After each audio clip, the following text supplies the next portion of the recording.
ಅಂದು ಪುನರುತ್ಥಾನದ ಆರಾಧನೆಯ ಸಮಯದಲ್ಲಿ ಬೋಧಕರು 2 ಪಕ್ಷಿಗಳಿದ್ದ ತುಕ್ಕು ಹಿಡಿದ ಪಂಜರವನ್ನು ಪುಲ್ಪಿಟ್ ಮೇಲೆ ಇಟ್ಟಿದ್ದರು. ಎಲ್ಲರೂ ಅದನ್ನು ಆಶ್ಚರ್ಯದಿಂದ ನೋಡುತ್ತಿದ್ದರು.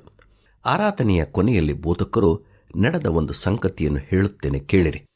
ನಿನ್ನೆಯ ದಿನದಂದು ನಾನು ಮುಖ್ಯ ರಸ್ತೆಯಲ್ಲಿ ನಡೆದು ಬರುತ್ತಿರುವಾಗ ಒಬ್ಬ ಹುಡುಗನು ಪಕ್ಷಿಗಳಿದ್ದ ತುಕ್ಕು ಹಿಡಿದ ಪಂಜರವನ್ನು ಹಿಡಿದುಕೊಂಡು ಹೋಗುತ್ತಿರುವುದನ್ನು ನೋಡಿದೆ. ನಾನು ಆ ಹುಡುಗನಿಗೆ, ನೀನು ಇದನ್ನು ತೆಗೆದುಕೊಂಡು ಹೋಗಿ ಏನು ಮಾಡುವೆ ಎಂದು ಕೇಳಿದೆ. ಅದಕ್ಕೆ ಆ ಹುಡುಗನು, ಇದರ ಪುಕ್ಕಗಳನ್ನು ತೆಗೆದು ಅದಕ್ಕೆ ಆಹಾರವನ್ನು ಕೊಟ್ಟು ಅವುಗಳನ್ನು ಜಗಳವಾಡಲು ಬಿಟ್ಟು ನಾನು ಸಂತೋಷಪಡುವೆನು. ನಂತರ ಅದನ್ನು ನನ್ನ ಬೆಕ್ಕುಗಳಿಗೆ ಆಹಾರವಾಗಿ ಕೊಡುವೆನು ಎಂದನು.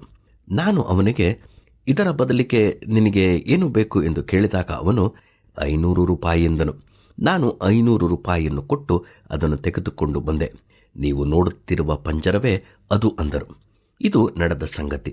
ಹಾಗೆಯೇ ಸೈತಾನನು ಇಟ್ಟ ಪಂಜರದೊಳಗೆ ಬಿದ್ದ ಮನುಷ್ಯನು ಪಾಪಕ್ಕೆ ದಾಸನಾಗಿ ಪಾಪದ ಸಂಬಳ ಮರಣಕ್ಕೆ ಒಳಗಾಗಿ ನಾಶನದ ಮಾರ್ಗದಲ್ಲಿರುವಾಗ ಯೇಸುಕ್ರಿಸ್ತನು ದೇವರ ಯಜ್ಞದ ಕುರಿಯಾಗಿ ತನ್ನನ್ನು ನಮ್ಮ ಬದಲಾಗಿ ಶಿಲುಬೆಯಲ್ಲಿ ಸಮರ್ಪಿಸಿಕೊಂಡು ಸತ್ತು ಹೂಣಲ್ಪಟ್ಟು 3ನೆಯ ದಿನದಲ್ಲಿ ಜೀವಿತನಾಗಿ ಎದ್ದು ಬಂದು ನಮಗೆ ಜೀವಿಸುವ ಅವಕಾಶವನ್ನು ಮಾಡಿಕೊಟ್ಟನು.